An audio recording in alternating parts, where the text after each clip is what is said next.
Hey everyone, so today we're going to start talking about a theory that is going to encompass three different videos or slideshows for us, and that is the social cognitive theory. In addition to talking about background and introducing the theory itself and what we're going to be covering for the next three slideshows, we're also going to be talking more about conformity and or compliance. Uh, and I say and or because sometimes those two things go with each other. So we're going to be talking about that in addition to the social cognitive theory. So the social cognitive theory is one that suggests that behavior is modeled by other members of a group and acquired through observation or imitation based on the consequences of that behavior.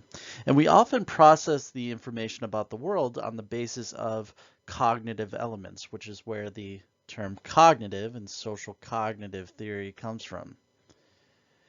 So those three things are schemas, attributions, or thinking about what causes a behavior, which is a cognitive process, and then stereotypes as well. And all of them in some way find their way into our discussion of social cognitive theory. So in talking about the theory, there are five different principles that we're going to be going over. So the first one is that individuals learn the social norms, skills, and habits that enable participation in society by observing and imitating others. Right? All this means is that the ways in which we act within society, we have learned from observing and imitating others. And so part of this is what is called the social learning theory, in which an individual acquires behavior patterns through observation, imitation, and modeling others' behaviors.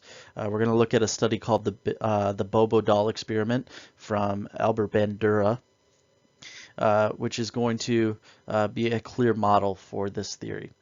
Number two, individual social cognition contains diverse elements, including schema development, attribution, and stereotyping.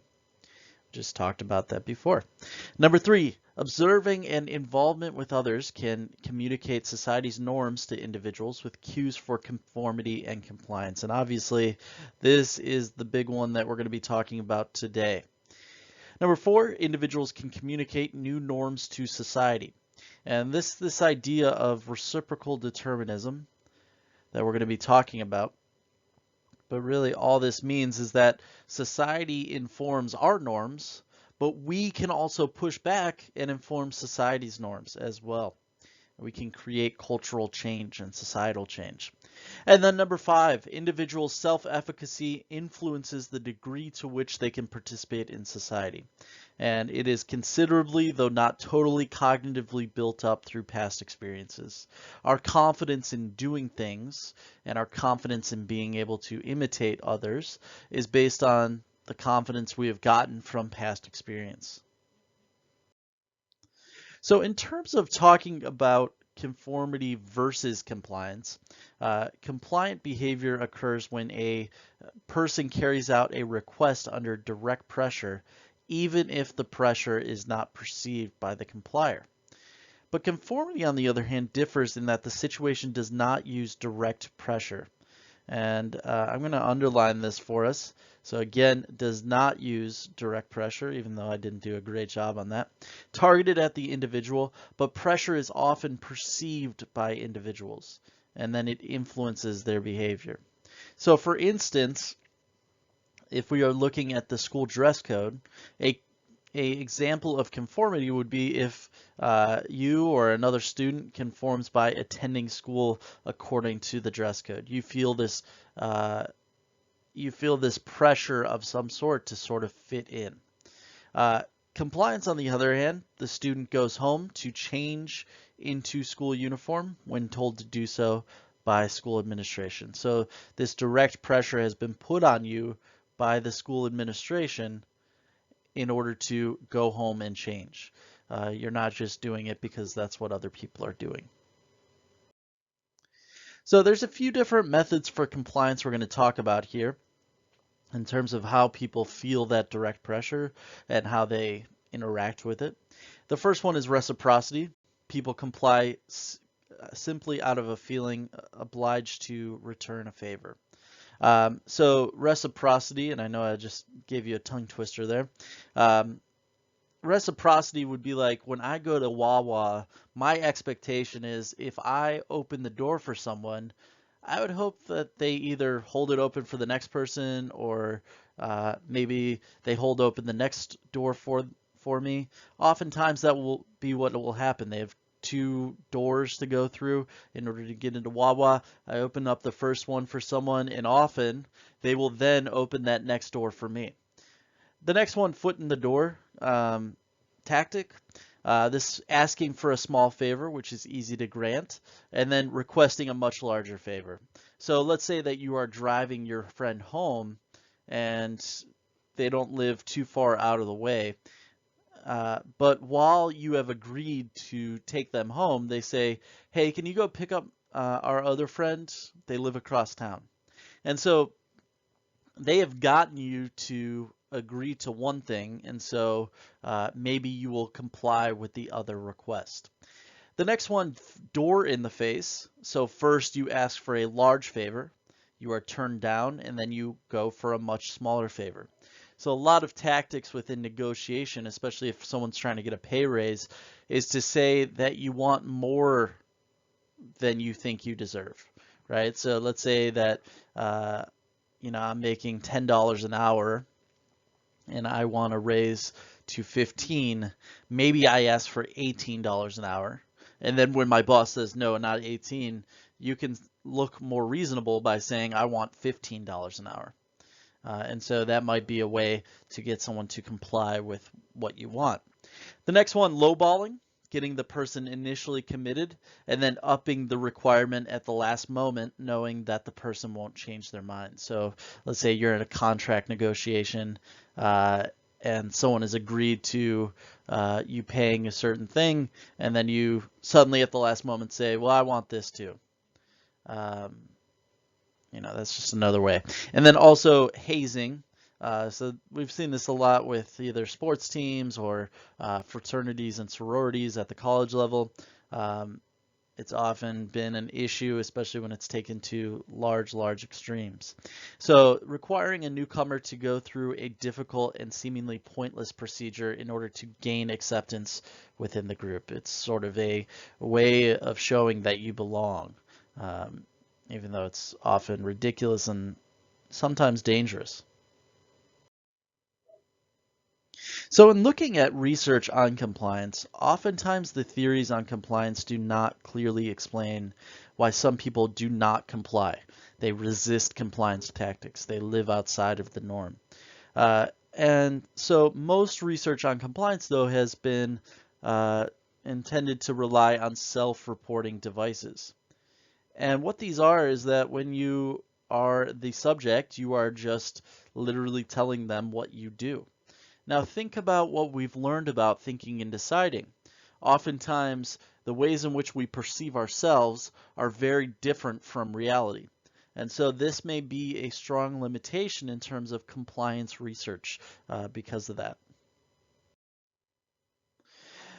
With conformity, oftentimes society will communicate norms through cues for conformity. So things like a dress code, things like how you act in a theater. All of these mostly do not have direct messages outside. Oftentimes you are just following what other people are doing. And so oftentimes group norms are established in the first place by the way the majority behaves, and that leads to others following in their footsteps. And so there's no actual request to act according to those norms. And this is especially tricky when you have something new. So like 20 years ago when the internet came out, there was a whole host of norms which no one knew were going to grow out of the internet. Things like LOL were not a thing. And so a lot of shorthand started being created, certain lingo, certain ways in which you create a video. All of these things are being created, but for some reason, a lot of people now conform to those rules just because that's how most people do it. Now, conformity is also encouraged by the cues of others in the environment. So for one, you have majority influence, which is following what the norms of the group are and what most are doing, and then minority influence. So certain subgroups have conformity rules of their own. So following what the norms of those whose behavior does not fit with group norms.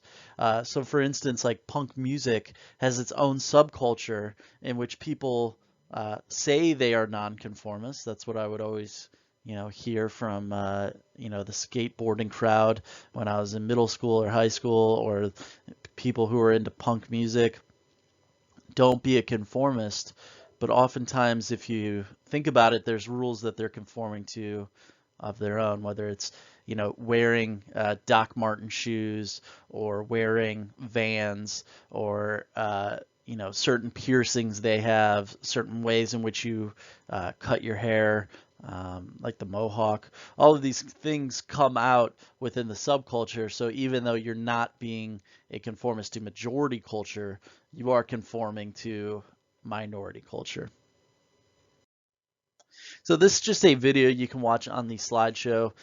It goes through, it's the trailer for a documentary on what are called gutter punks. And gutter punks were these teenagers in LA who had run away at really early ages. I mean, some as early as 9, but and a lot of it is actually a cautionary tale on this subculture, but it does provide sort of an interesting look at the subculture of people. But what I want to get across in this video is just the ways in which a lot of their experiences seem very similar, a lot of the ways in which they dress, or there's certain staples or principles of the dress that you are seeing within this subculture.